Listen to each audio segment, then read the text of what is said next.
Crisp autumn day in 1939.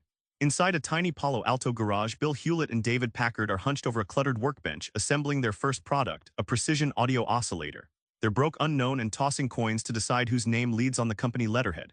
But beyond this cramped garage space, something is stirring. A new way of doing business is about to change the world. What's driving these two unlikely partners, and how did their way become legendary? Let's crack that open.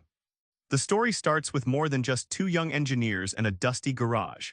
What turned a humble space into a launching pad for global innovation? Let's rewind and dig into those remarkable roots. When Bill Hewlett and David Packard incorporated their company in 1939, they flipped a coin to decide whose name would go first. That wasn't just luck or whimsy, it showed their partnership's humility and an equals-first mindset that permeated their entire leadership style. In that small garage on Addison Avenue, Palo Alto, they built more than devices, they built a culture. Think of that garage like a chemistry lab where ideas mixed with sheer grit. Hewlett and Packard tested prototype after prototype with obsessive attention to detail. They didn't chase instant jackpots but trusted steady experimentation. That's like a jazz duo improvising tirelessly until the perfect riff emerges, a dynamic handshake between persistence and creativity.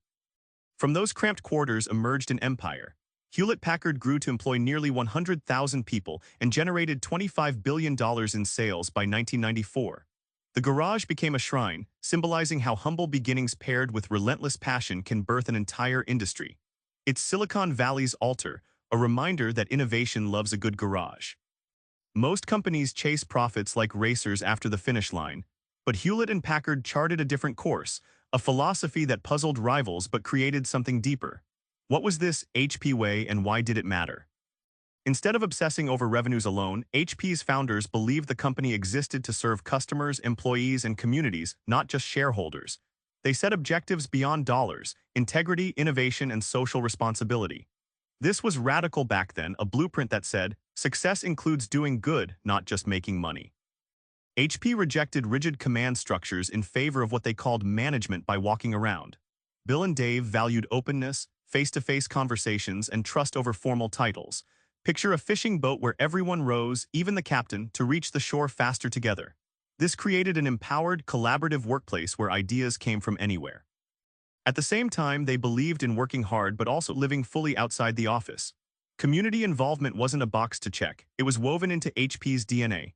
Employees were encouraged to volunteer, pursue passions, and balance life with work.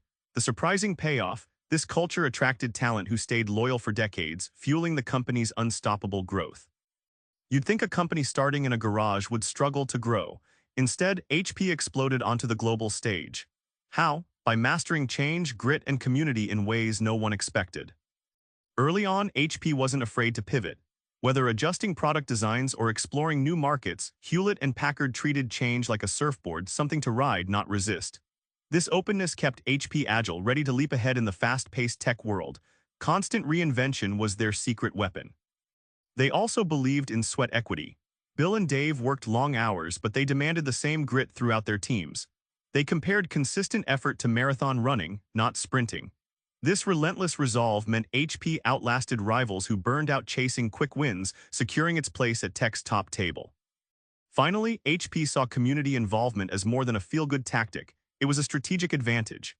By investing in education, environmental efforts, and local causes, HP built goodwill that translated into better hiring, stronger partnerships, and loyal customers. It blurred the line between corporate success and social impact, decades ahead of its time. Back in that tiny Palo Alto garage, Bill and David weren't just building circuits, they were wiring a new blueprint for business. The HP way teaches us that relentless curiosity, coupled with integrity and community, can create something much bigger than profit alone. So next time you brainstorm or lead, try flipping a coin for partnership equality or walk your floor to spark trust. Small actions, big waves. Subscribe for more book summaries like this one.